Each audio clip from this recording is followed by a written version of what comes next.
Believe it or not, virtual reality has been around for nearly 20 years.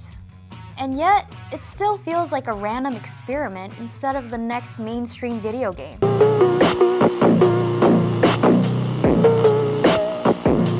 You'd think after nearly 2 decades of calling it the future, it'd be better, but it's not. So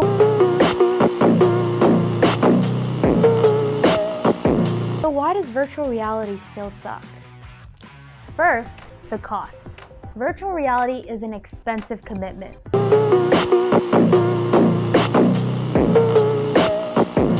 Right now, the cost of entry for virtual reality is around $400 or $500 once you factor in all the different devices and games and whatnot.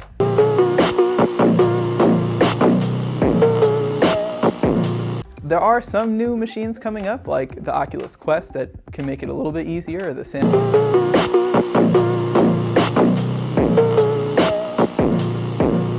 VR. That's a bit cheaper, but overall you're probably going to be in the range of $500.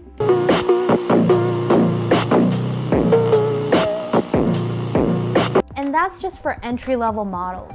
If you're looking for something super powerful, like the Vive Pro Starter Kit, you're looking at least $1,000, if not more.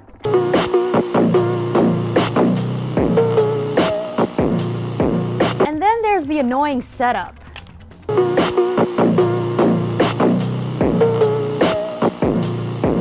Most of these devices aren't something you can just plug into a power outlet and be on your way. You have the Vive that can take a full room with sensors all around you. You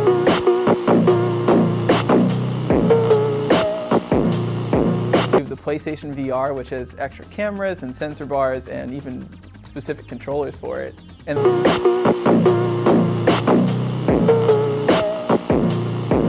then even the Gear VR can burn up your phone's battery if you use it for too long.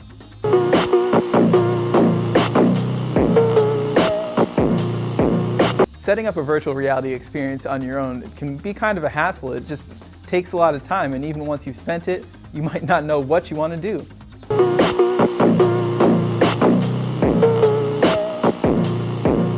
And once you do finally figure out what games to play or how else to use it, this isn't like your PS4 or Xbox where you can binge for hours on end.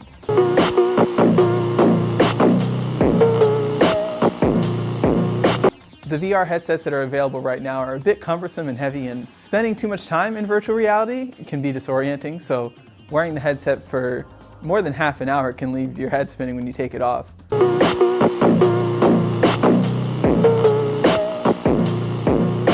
Right now, Facebook is recommending that people take a 10 to 15 minute break for every 30 minutes that they play.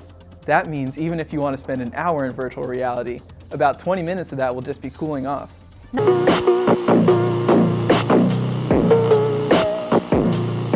Not to mention, virtual reality is very platform specific. If you purchase a game that requires the sensors and controllers of the HTC Vive, for example, you might not be able to carry it over to future technology. Most of the games that we see in VR right now are pretty basic compared to what you see on a video game console or even your smartphone. Even the best games that have been in VR, like Resident Evil 7 or Superhot VR, are available on regular computers, so there's not much of a reason just to go to VR to play.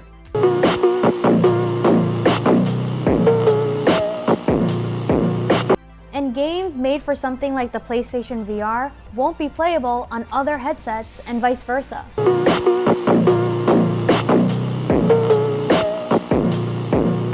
Right now, almost any game you buy for one platform won't work on any other platform. That makes it harder for virtual reality to be a shared experience, which is another problem. With a video game or a movie that you're really excited about, it's easy to bring that and share it with friends. You're all seeing and experiencing the same thing. But when it comes to virtual reality, you can be sitting with someone in the same room who's in VR, and it just feels like your worlds apart.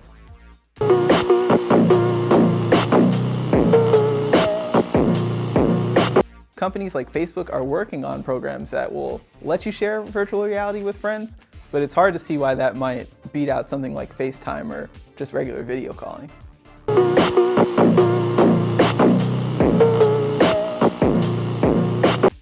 We've seen things like VR arcades, VR escape rooms, and even VR Ghostbusters that have been trying to make the experience more shared.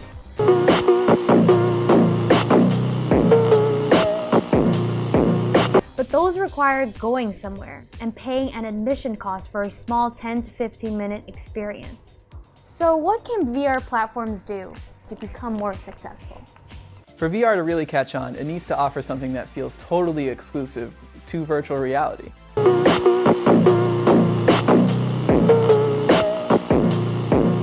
Whether it's immersive environments or different ways to interact with your friends, it needs to have a reason to make people put on that headset.